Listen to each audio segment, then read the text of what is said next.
my gosh, what a day it was. It was Pile on Trump Day all day yesterday. Morning to night. After Mitt Romney's speech, well, last night for the debate, fractious party infighting spilling onto the debate stage where insults and innuendo were flying. Frontrunner Donald Trump firing back at Marco Rubio's recent comments about the size of the billionaire's hands. He hit my hands. Nobody has ever hit my hands. I've never heard of this one. Look at those hands. Are they small hands? He referred to my hands. If they're small, something else must be small. I guarantee you there's no problem. I guarantee it. Nominating Donald would be a disaster. I have never tried to go and get into these kind of scrums that we're seeing here on the stage. You challenge him on a policy issue. You asked him about the economy, and the first thing he does is launch an attack about some little guy thing. Don't worry about it, little Marco.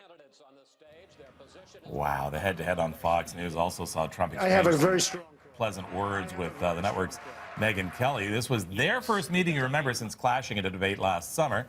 Earlier in the day, in an unprecedented move, the last Republican presidential nominee entered the fold, denouncing the party's leading candidate, Mitt Romney, with an incredible speech last night. Donald Trump is a phony, a fraud. His promises are as worthless as a degree from Trump University. He inherited his business. He didn't create it. And whatever happened to Trump Airlines? How about Trump University?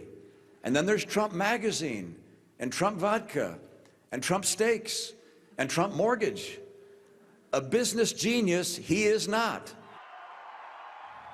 Well, Romney is strongly opposing Trump. The real estate mogul's rivals on the campaign trail say they actually will support Trump if he wins the nomination. During last night's debate, the candidates vowed to back whoever gets their name on the party's tickets.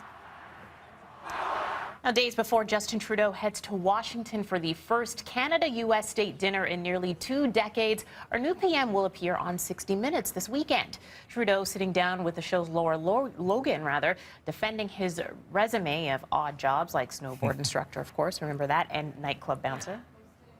You know what people say, that you're too young, you're inexperienced, that you don't have what it takes to do this job. Well, the way I respond to it is by ignoring it. I mean, you cannot let yourself be defined by the hopes that you will fulfill the darkest wishes of your opponents. Well, Trudeau also defends Canada's Syrian refugee policy in the interview that will air on Sunday before his visit with Barack Obama. That's set for Thursday in Washington. Trudeau's trip comes, of course, as Donald Trump dominates the news cycle, as you heard here in the U.S. and right here at BT. This week, the two men share the same headline. The Washington Post publishing this story titled, "The Many Ways Canada's Trudeau is the Anti-Trump." The article says our Prime Minister's, quote, progressive, inclusive message could not be more different than that of Trump. All right, as we mentioned at the top, a group of teens and community leaders spending the night out in the very cold Richmond Hill, raising money and awareness to help homeless youth. Now, what a night it has been there. Now, inside, warming up, getting ready for breakfast. Despite the snow and sub-zero temps, dozens slept outside in the streets with nothing but sleeping bags and the clothes in their back. They left their warm homes and ditched their cell phones even to feel what it would like to be homeless. It's called the 360 experience.